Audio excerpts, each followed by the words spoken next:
Hello, everyone. Welcome to Pcarmarket Live. My name is David Jacobson, and it's been a while. But we are really happy to be back.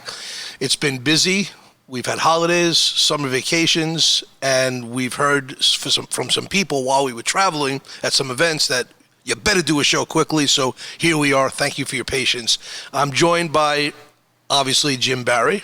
Hello, everyone. Valuation extraordinaire. He hates when I say that, amongst other things. We also have a special guest today, and I think we're going to hit some topics that you're going to find very interesting. We have Sam Gadkar. Hi, Sam. Good morning. Good morning. And just to give you a little background on Sam, Sam is the brand ambassador. We know Sam for many, many years. He is the brand ambassador for a local car deal, a Porsche deal here, Porsche Gold Coast, and he's been a brand ambassador for about 10 years. Right. And I think we know you for about that long, since you pretty much got there. And he's also an award. This is very exciting. I remember when you first got this because it was posted on social media. I'm going to get this right. He was a recipient of the top 100 worldwide in sales excellence. Thank you. Now that means the top 100 in sales in the world. Yes, there were. Yeah, this was a few years back, and it was one of the top 23 salespeople in the United States. Wow. Yeah, that's pretty cool. Very cool. That's very good. Yeah, that's we're all very passionate about the Porsche brand. So yeah, and I guess now you don't need to be a salesman to sell Porsche. You need to see how fast you can write. That's right. Whoever writes the fastest is the top salesman today. You had to do it when you had to sell a car. Yes. But Gold Coast is also a Porsche exclusive manufacturer partner, and Sam handles those customers when they come in. Right. And when I bought my Touring, which should be here next week. Can't wait to see that thing. Oh my goodness. Amazing. Yeah, very excited. Very excited. Yeah. Chalk, which is now a PTS next year. And with carbon fiber. I'm very, very excited. And Gold Coast is also a Porsche classic partner. Right. So they deal with, every dealership doesn't deal with the classic cars on the manufacturer level. Correct. So what is that? Correct. The exclusive manufacturer partner and the classic partner team, there's about, I believe, about 10 or 11 dealerships in the entire country that handle that. So we're pretty exclusive in that sense. No pun intended. It's very good. It's nice. We have a lot to talk about. We're going to get right into this, okay? Because we want to have a conversation afterwards about, I think you guys are going to find this interesting in the sense that you're going to get a perspective from Porsche, from a Porsche, dealer who really talks about pricing, availability, the nature of some of the major changes in the retail automotive world. Seen a lot of changes. A lot of changes, what the manufacturers are doing with this whole flipping thing to combat that. So let's get into it. So I want to talk about a few cars. We want to talk about valuations. Today is going to be 992 day. So basically what that means is we want to talk about, we're always dealing with 964s, air-cooled cars, and or even some of the special water-cooled cars. But we're going to talk about the current market, the current cars, availability, and how it's affecting, how this crazy market is affecting Porsche exclusively, right? Mm-hmm. Okay. No pun intended again. No pun intended again. I know. Everybody's ears just perked up. Yeah, exactly. That's absolutely. Everyone's like, wait, what is he about to say? Exactly. Yeah. Well, they're going to be hearing what you have to say because that's more important than what I'm saying right now. But so let's just do this real quickly so you can get a present. We're going to go through some cars that sold on Pcarmarket. We're going to talk about some cars that sold on BAT. Over MSRP, the pricing. And this way, this is not asking prices. The reason why we do this is these are sold cars, that are published, that are verifiable, and that's the market. That's the market. Right. So let's take a look here at the first one, which is a 2022 992 Turbo S. Okay, obviously everyone loves Shark Blue. I'm going to be honest with you. I saw this car. It's shocking and beautiful. I'm not a big Shark Blue fan. I'm just going to, I'm getting used to the name of that color. It's weird. No, well, it's a great name. And I would imagine if you've gotten bitten by a shark, you name. don't like the name of the color. Yeah, exactly. That could be a turn off. But Porsche does it again. The name is fantastic. And this color combination, either you love it or you hate it as far as I'm concerned. But 1,200 miles, an MSRP of $274,000, and it sells for $327,000, $53,000 over list. And this had 1,200 miles. Yeah. So Sam, just from your perspective, I mean, this obviously is a big ticket car. So when somebody comes into this, primarily are these available or are these just not available? These are not available. The wait time on something like this is between 18 to 24 months. Especially the special colors are doing phenomenal. Shark, of course, was held back by Porsche as a launch color for the 992 GT3. So it's a very desirable color. To see it on a Turbo S here is beautiful. And really? I'm not surprised that all the cars sold for that number. See, that's interesting, a perspective that I did not know. So it's more common on a GT3 than it would be on a Well, it was Turbo. reserved for a GT3 when they launched a GT3. Really? So now it is available across all 992 vehicles such as that one. Yeah, it is. It's pretty. I mean, and the interior is all subjective, I kind of I would prefer to see a black interior in here, but this sets off nicely, Jim. I know Jim and I, we have very similar tastes, but we also are very different. There's cars that he'll look at and he'll say, "Isn't this great?" And we're very honest with each other, right? And I'll tell you, and you're like, "What's wrong with you? This is so cool." Yeah. There's a difference between cool and nice, right? Can we establish that between Well, you we and had an I? argument about the last Turbo S that sold. I don't know if you have it on here. I hated that one. That was just my opinion. What color was it? It was the white with the red dash, but the chalk seats. Oh yeah, I'll It was pop just that like- up right over And I here. think you had one like that recently too. I saw it I posted. think so, yes. Yeah. Yeah. I remember that looked like car. it reminded me of a clown's face with like the white makeup and the red lips. That's what it Well, reminded you know me. what it is? I'm very turned on by the deviated interior, like the carpet, deviated carpet with the Yeah, I like that almost too. But, almost red kind and black is the deviation that I like. Or, black and tan or whatever. Yeah, Well, Porsche has something new through the exclusive manufacturer where they do deviations with two different color leathers. It previously used to be black and another leather color, but now they do red, they do blue, they do gray. Yeah. It's phenomenal. yeah, because they know what turns people on. Absolutely. that's what they're really good at, fueling the fire. Okay, we're gonna go on here just for the pricing here. Now we have this gorgeous paint to sample Yeah, that blows the other one British away. racing green. Now, listen, you know what's amazing? They almost sold for the same exact price, and this one had a less MSRP, but this is striking, man. The British racing green with this interior on the car. And the calipers. Sam, how do people listen? You'll never see one of these in the showroom floor because they'll never make it there. But like when people come in, is PTS something that everyone gets a chance to buy, or is it? Or you have to say no a lot? It's a good question. There are many times, unfortunately, when the dealers, such as myself, have to say no only because of timing restrictions and allocation restrictions. Yeah. So PTS, for the most part, will add about 90 days to the build order just to add the paint, order the paint in time. And that also, in combination with whatever this particular build is, may move the allocation down more than 3, 4, 5, 6 months, or it may just not be available altogether. I mean, I'm looking at these pictures of this beautiful car, and this one happens to has a sport design package when PTS was not available with that for a long period of time. So this particular customer, this is a pretty rare car because you don't see this option with a PTS too often. Well, and results are in. The car has an MSRP of 267. It's a brand new car, 39 miles, 267,000 MSRP. The car sells for 325, so almost 60,000 over list. And after speaking with you, in the green room, you were saying that people are almost happy to pay 20, 30, 40 over. That's those days over. The days of, I want to get a discount is over. We all know that. But Yes. 20 and 30 over is not a big deal anymore. It's not. And we're talking 20 or 30 over for a regular 911 vehicle. So this particular Wow. one being a Turbo S and being a paint to sample, it's the right number. Yeah, so even base cars, I'm hearing that some dealerships with Cayennes, maybe 10, 20 over is because you can. Because you can. Because you can. All right, let's go on to the next car here. The next one is on Pcarmarket. It is a gorgeous GT3 2022 992 Touring with PCCBs. Listen, this color is just absolutely incredible. Agate is a stunner. The pictures were good. The car showed beautifully. And what does there say? This is really just a matter of how much is somebody willing to pay to own such a beautiful car like this. Yeah. Jim, what was your take on this auction? Well, it was interesting because we wanted to see where these Tourings would land. Yeah, I mean, so it's clear that they're in this 300 to 350 range depending on the spec. So it's about right. Does it last is the question. That's a whole other conversation. But it's if you get that car at MSRP, it's such a value. It's amazing. Yeah, well, you know what I mean? But we'll talk about that with Sam in a minute. But how many of you would like this car at MSRP? I'll take one right now. I'll go get a check. One?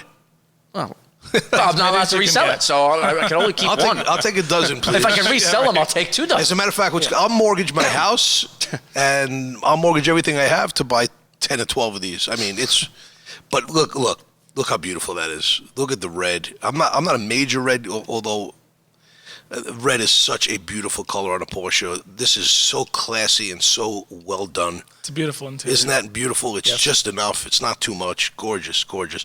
So this car, this agate gray GT3, 29 miles, sells for $200,000. Oh, yeah, less price, yeah. I'm sorry, MSRP is $200,000. $200,000 MSRP. Car sells for $337,000. Some people just fell on the floor. I heard that. Did you hear that? Did you hear the thump? I heard the thump. I heard the thump. And Multiple thumps. Multiple thumps. And other people are like, this blows my mind when you look at social media, look at our posts and stuff like that, as well as everyone else's. I love the comment where somebody makes a comment is, I wouldn't pay $100,000 for this car, let alone the MSRP. And that other person saying, what a great deal at 137 over list. Right. So the perspective from different people is incredible. I think it's amazing when people drive this, and if you're a Porsche enthusiast and you understand these cars, you get the value of the MSRP plus. I think that this gets to a point of insanity where it's just hard to wrap your head around. Right. It becomes more of that than it does value. Because if any car is worth the MSRP as far as value, what you're getting for the money and so forth, I think it would be Porsche. I mean, look at what this car does performance-wise compared to its competitors.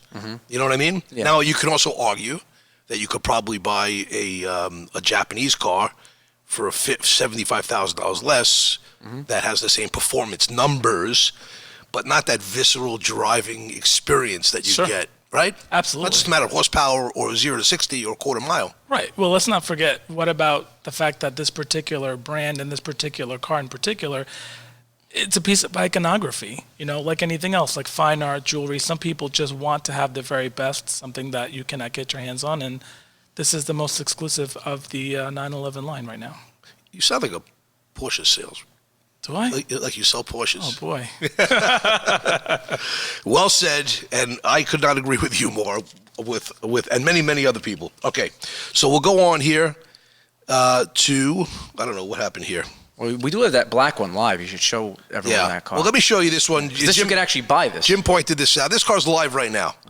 Jim was saying before we started this that this is a car we should definitely show, and I agree because it is live and available now. Look at the spec on this. That's a beautiful Wow, car. is that beautiful? There's a nice private seller in Cali. I spoke to him yesterday. And I think we just sold this car to What's somebody. We just sold this car. 2022 992 GT3, 30 miles, brand new car. Wow. This is stunning. So this is actually available right now. Yeah, just went live. Just went live. John, you're going to turn this video. We're going to have to edit this and get this out quick. So this is live when we go live here. This is beautiful. Sam, what do you think? It's a beautiful spec. It really is. Now, Right colors, right combination is beautiful. Yeah, He's got a lot of red stuff on the interior as well, if you get to that. Well done. So this is someone that had an allocation, bought the car, and as soon as the car came off the truck, they put it up for sale. That's what it seems, yeah. How does that make you feel?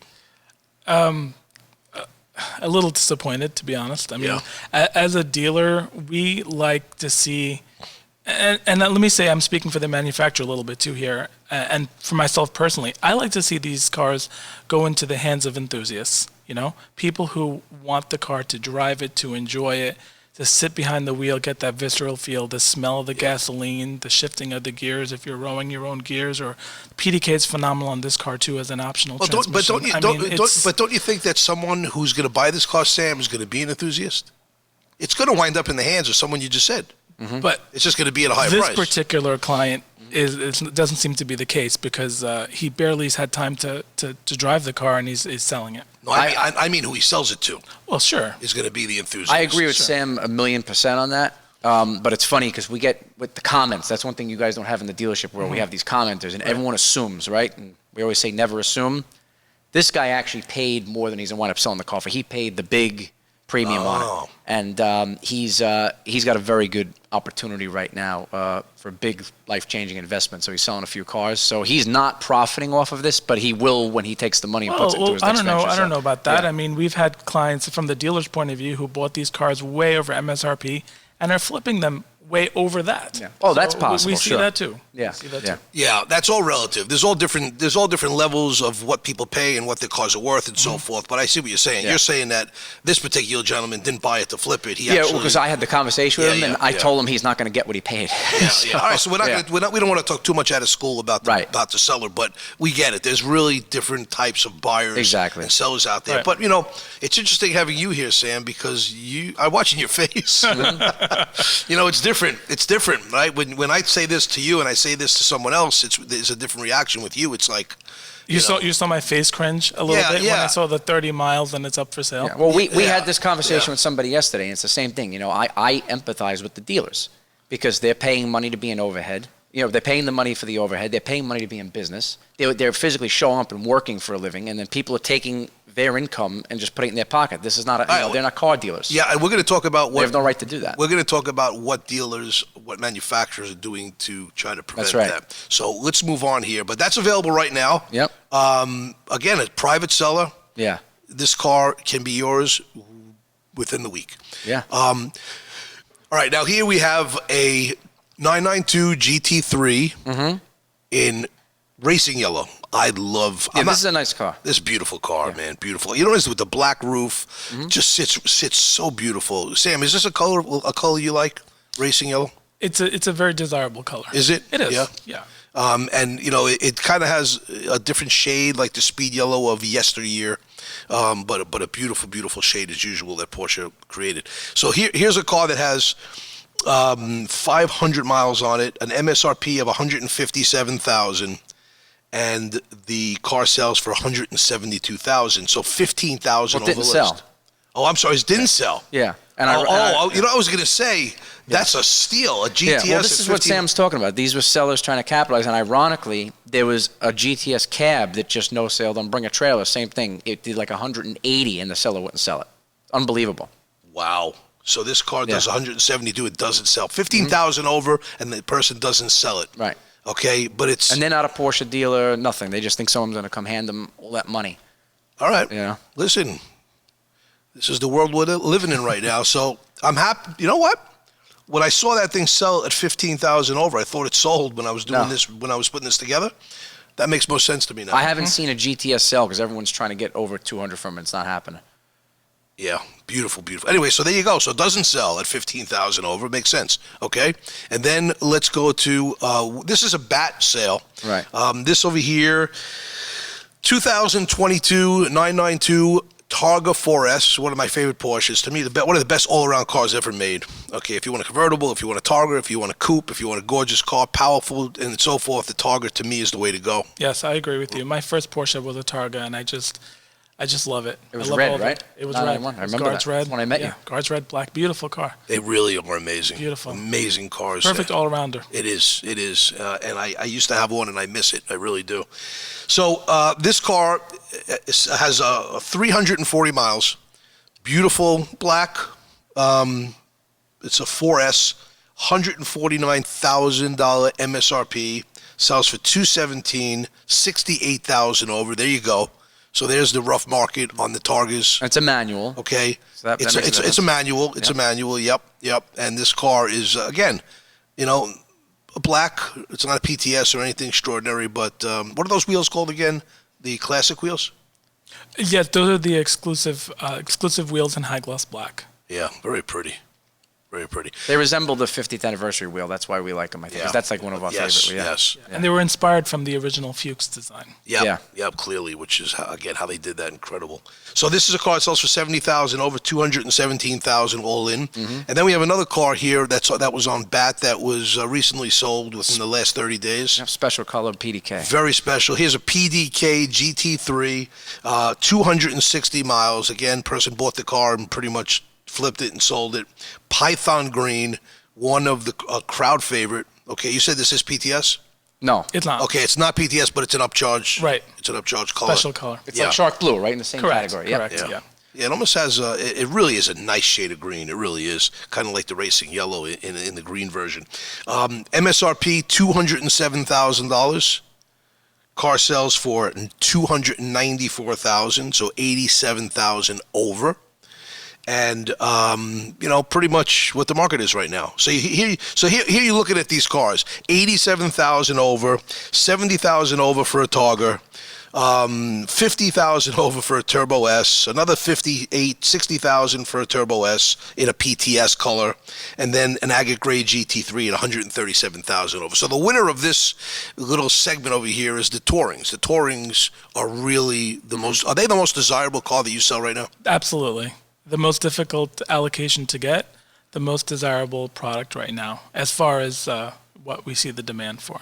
Is that right? I'm trying to put the car back up here. And these cars that you're showing, these are all, sold. These are all titled cars with miles on them, which is selling at fantastic numbers. Yeah. I mean, they are delivery miles like new cars, but yes, they are titled cars. They're going to be titled as used cars to the next owner of the vehicle.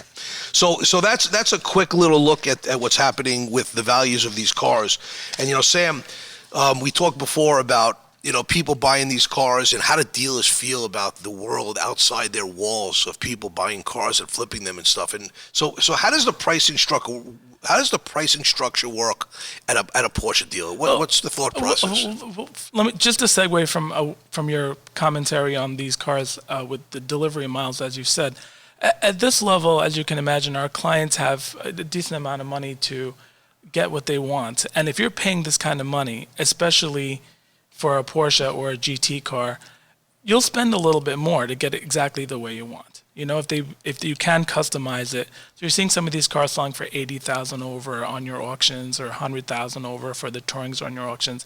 You think someone would pay a little bit more to get it customized? Probably. Yeah. And that's what we're seeing that too. So that's the market is creating this demand, and it's just swirling and swirling. And unfortunately now we have a supply problem from not only Porsche, but most manufacturers out there that are selling cars, and there's just not enough cars. Yeah. Not enough cars, not enough allocation. That's driving the price way up. Yeah. So at Porsche, a lot of people want to know. So this is very frustrating. Here's somebody that works very hard. They put their money aside and they call up and they say, I can finally, make this major purchase. And then they call up the Porsche dealer and they can't get a car. Right. Or they have to spend a serious premium to get the vehicle. How does the pricing structure work? When does somebody get a car at MSRP, and when do they pay a premium? I mean, I know supply and demand is a major thing. So supply and demand is you're absolutely correct, David. That is really the issue that's driving it here. I mean, it's frustrating for us as dealers too. I'm sure. When we have many clients who come in, we typically have cars, 10, 20 to choose from for any particular category, whether it's a Macan or Cayenne, and they want to just pick one, drive one, and go. We're not in that situation anymore. Everything is in order. We have a few cars coming in that are not sold, and the market is dictating the price adjustment currently, meaning as of today. Right. Months ago when cars were ordered, yes, we were ordering them at MSRP, but the days of discounting, I don't remember the last time we did that. Yeah, the world has changed. And I remember years ago, then, I'm going to show my age over here, but I remember back in the day, I was a Buick dealer. You heard me right, all right? And we sold Buicks. Don't laugh. I won't. Buick's back. In fact, I saw a commercial. They have some very pretty cars, and I'm very proud of that. But when Saturn was out, Buick tried a non-negotiating one-price model. Yeah. How'd that work out?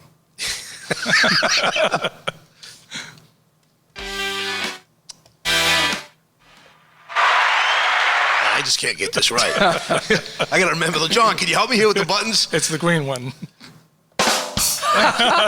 He's here for 5 minutes and he knows that. Wise guy. But what happened was Saturn had this one-price model, which we know what happened with Saturn. And Buick they've been around for, 50, 60 years before that happened-ish, whatever.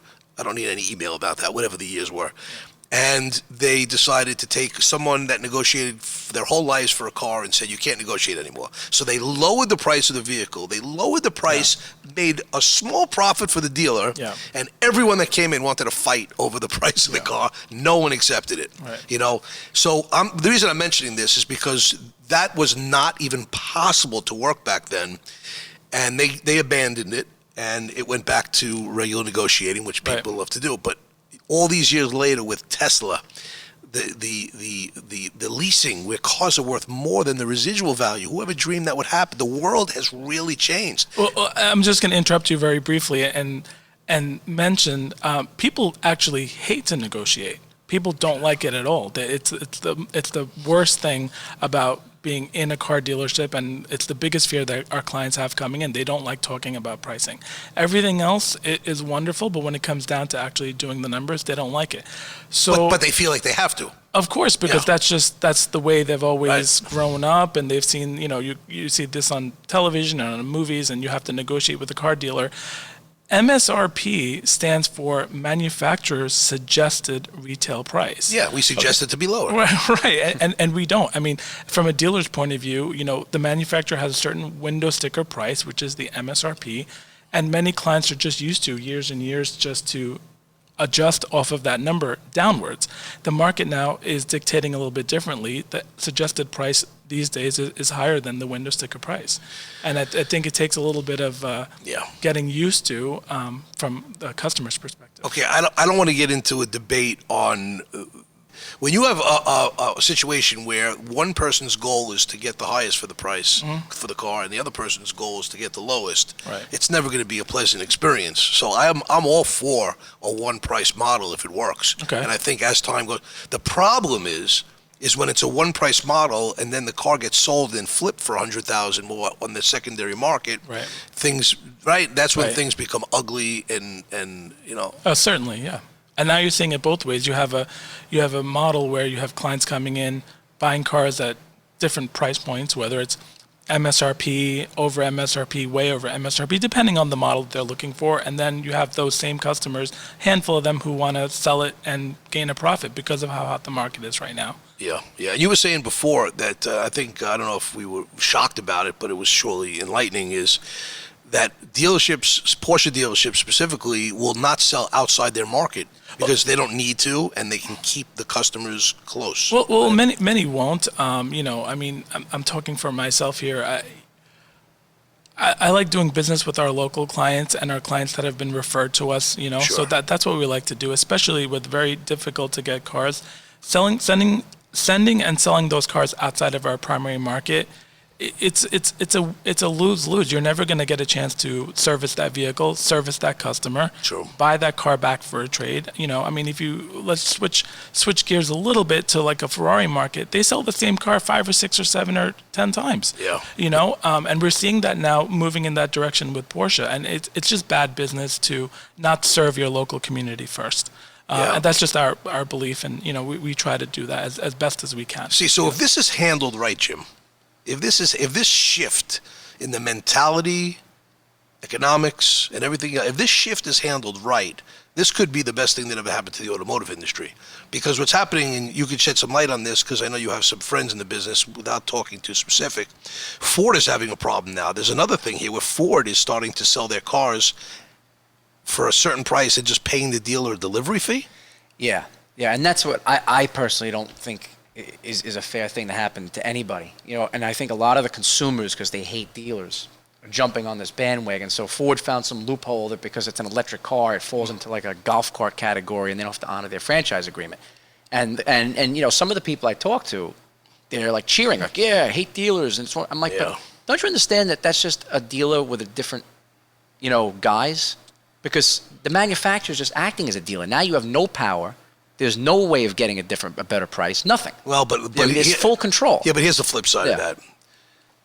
The car comes pretty much one way, one equipment level, close enough, or maybe a package or two. It's very easy to buy online.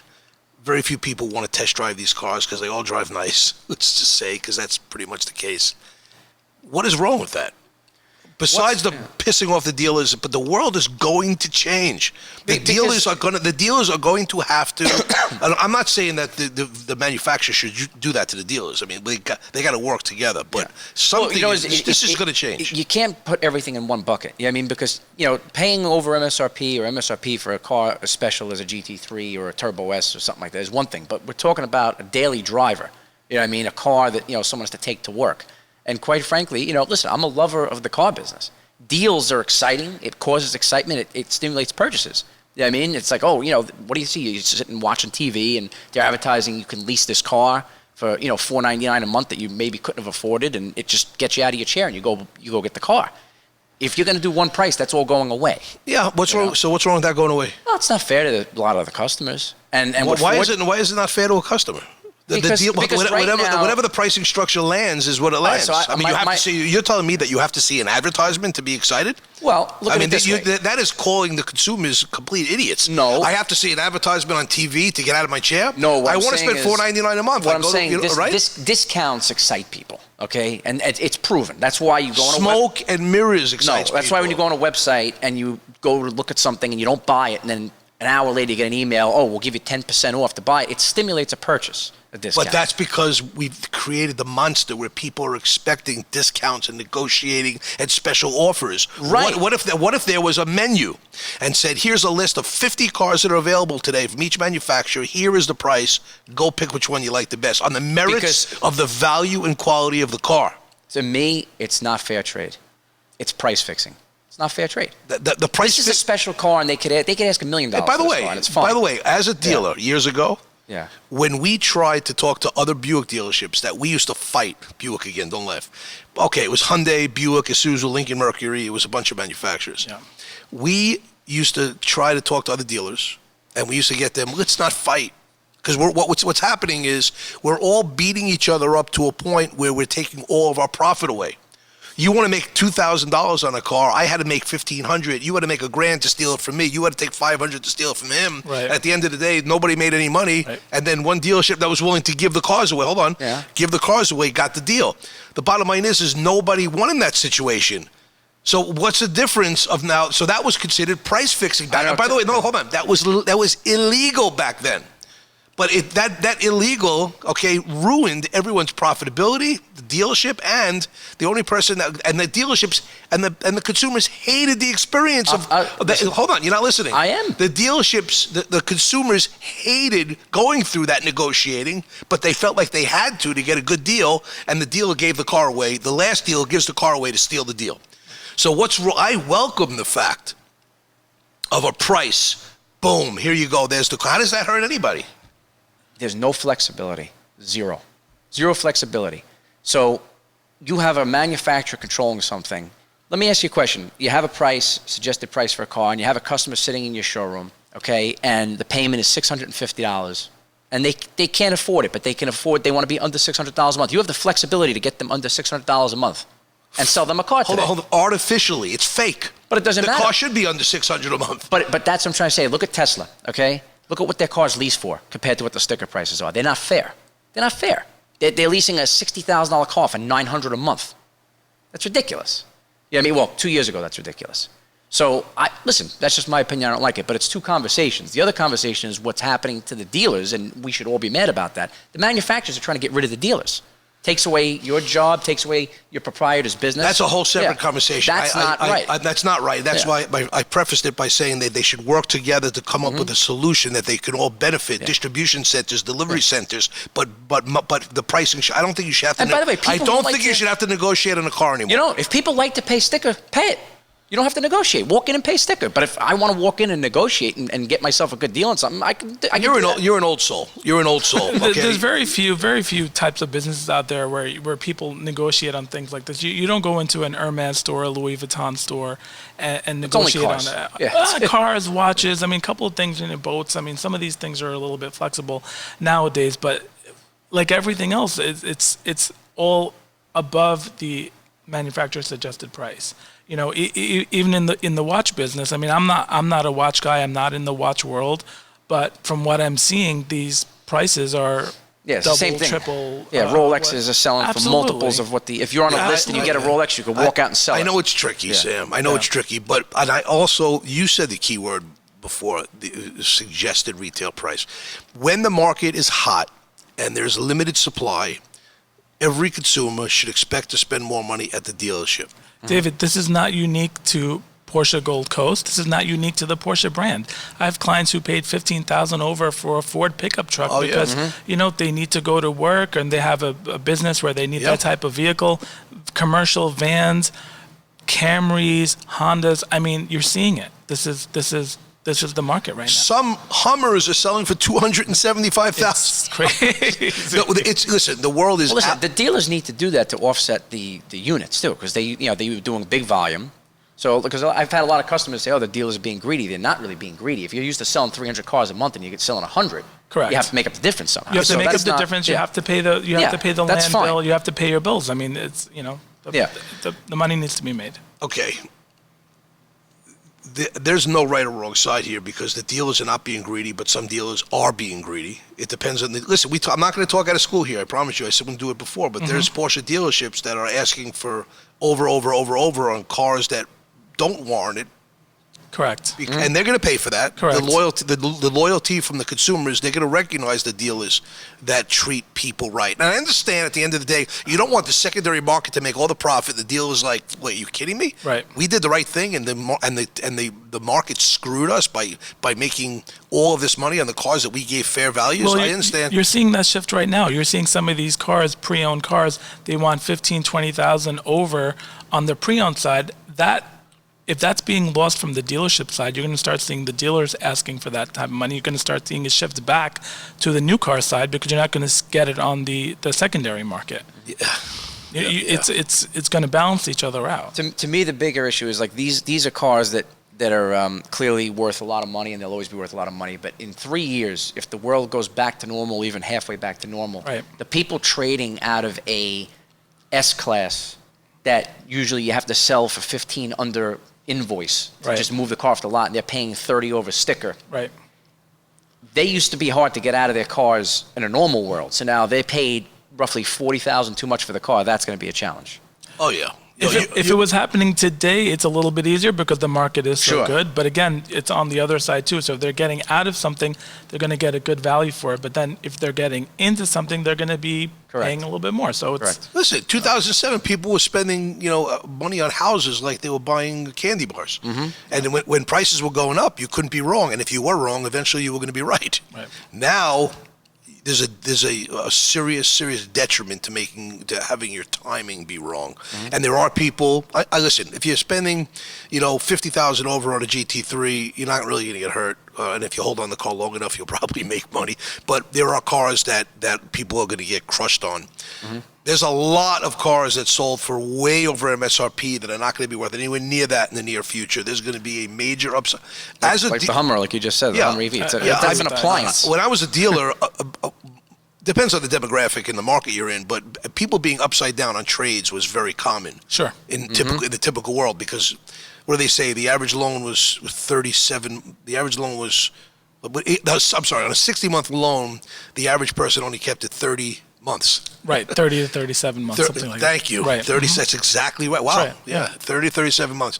And, hey, when you finance 80% of your car in a 60-month loan and you get rid of it in 32 months, you're going to have negative equity back then. So that's going to wind up happening again. It's going to be very interesting what's going to be happening. And unless you buy cars, that's why it's so good to buy a Porsche. You buy something with excellent resale value, and you at least diminish your losses. You know what I mean? So just for the sake of time over here, I want to just shift real quickly. So the captives, Sam, are doing something about this now. The manufacturers and the captive banks are seeing what's happening on the secondary market, and they're trying to curb that or mitigate that as much as they can. So yes, if you are an outside party, a third party, and you're not either the captive lender, meaning the manufacturer, meaning Toyota Financial Services or Toyota dealer, or the customer who's driving that particular car, you are correct in what you were about to say, that you cannot purchase that car. So that is being blocked, and that's most. I just want to make this clear for people. Do you understand this now? If you take a loan, if you buy a Porsche, I don't want to pick up Porsche, but we're talking Porsche. Use BMW. If you buy a BMW, right, and you take a loan through BMW, and you trade the car into a Mercedes dealer, the Mercedes dealer cannot pay off the loan and take your car on trade. They force you to go back to the BMW dealer, or you have to lay out the money yourself. Yeah, and the reason they're doing this is and you can't sell it to a third party. Well, I'm going to put an asterisk in that. Yeah. You are absolutely correct in what you're saying. You can make it work, but a Mercedes dealer cannot pay off a BMW Financial Services loan. We have connections through our dealer network where we make it happen, because we don't want customers to, first of all, we want the trade. That's number one. Number two, we don't want to put the customer out and say, oh, you have to go back to this place and have them run around and we'll pick you up from there. We don't want that. We want to try to make it a very smooth, pleasant experience. So one hand washes the other. Yeah. We try to help each other out. Yeah. But yes, the captive lenders are absolutely trying to mitigate this situation. Yeah, so on all the things that we talked about before, that's what they're trying to do to mitigate it. They're making you have to pay the loan off with your own money. So if I take a BMW loan, I have to pay the loan off to get a clear title. Right. Or you have to jump through hoops to make it happen. Right. Or the dealers are building alliances with other manufacturers to make the process easier. They're doing this because they're seeing the people flipping cars, and this is the way that they're doing it. I don't think this works. Yeah, and like I said to you yesterday, this is going to be a leasing, problem. I understand it because it's their car.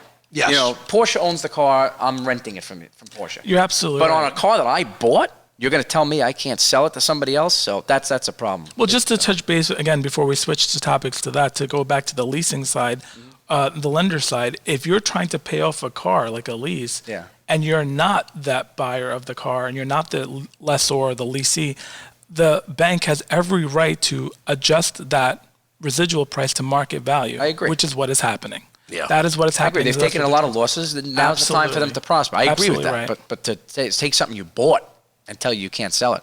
You know, I said to him, it's everyone's flipping, but what about someone who's in a financial pinch? You know, and let's say, hey, you know what, you're my buddy, you're going to buy my car from me. If I take it back to the dealer, I have $15,000 in negative equity. Now you're stuck. There's always going to be exceptions, and I understand where you're coming from, and I understand from the customer's point of view as well. You bought a car, you're either financing it, you paid cash for it. Hey, that's my car. I can do whatever I want with it. Okay, I understand your perspective, but listen, from the dealer side and the manufacturer side, it seems very, very clear that you're looking to turn the car and make a quick profit, especially based in this market. And now let's take one step further back and look at it from the manufacturer's point of view. Forget about the customer for a moment. The manufacturers are going to start getting upset with the dealers because have we done our job as a dealership to vet our customers properly? Are we selling the cars to who they want these cars to go to? The true enthusiasts, the people who want the cars to drive them, to track them, to enjoy motorsport, to enjoy the Porsche brand, versus a guy saying, hey, listen, I'm buying this car and I want to flip it and make a quick profit. So now the dealerships, we're not doing our job.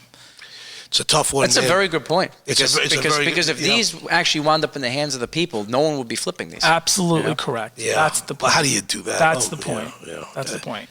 Well, think about it. Get whoever's buying these cars for these insane premiums and get them on a list and let them get the car. David, you're getting another Porsche soon. You're an enthusiast. I've never met an enthusiast such as you. And I'm not flipping it. I know you're not, but what's your perspective on it? I try to be careful here because we're in the business of selling cars for these flippers. Right. So right. You know, it's a slippery slope for us. But I will tell you this. I told you yesterday how I feel. I do not think that anyone should be able to buy a car from Porsche or any other manufacturer and profit on that car more than $10,000 for 12 months. Right. So you buy a car, you can sell it 3 days later and make $5,000, whatever, $8,000.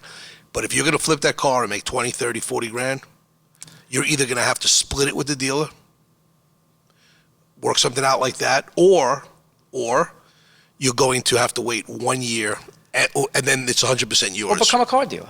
No, forget that. That's a whole different. No, David's absolutely right. You bring up a very, very good point. And remember, again, and I'm going to keep saying this, and I'm repeating myself, this is not exclusive to the Porsche brand. You know, Chevy's having the same issue with Corvettes, Ford, all these popular vehicles, whether it's a pickup truck, a Raptor, a Bronco, whatever it is. If these cars get flipped pretty immediately, that's going to be an issue, and many manufacturers are blocking that particular customer from buying cars for whatever the period of time they set. For some manufacturers it's 5 years, some manufacturers it's 10 years, some manufacturers it's 1 year. Flipping a car or selling the car, if you've had it for a year or whatever it is, look, it makes sense. But if you get rid of the car with delivery miles, it just, it looks bad. It looks bad. It is bad. That's why I say very simply. You're right. Buy a car, make 10 grand on the car. Who's going to go through all that to make the 10 grand, especially if you're paying taxes and all that other stuff? But if you're going to buy a car, you got to keep it for a year, then good for you. Okay. Or a certain amount of miles, you know. No, whatever. or Drive mile, it. or mile. Yeah, even better. A year or 20,000 miles on it, whatever it is, 10,000. To me, if you miles. actually bought, it's like your 911R. You bought it brand new.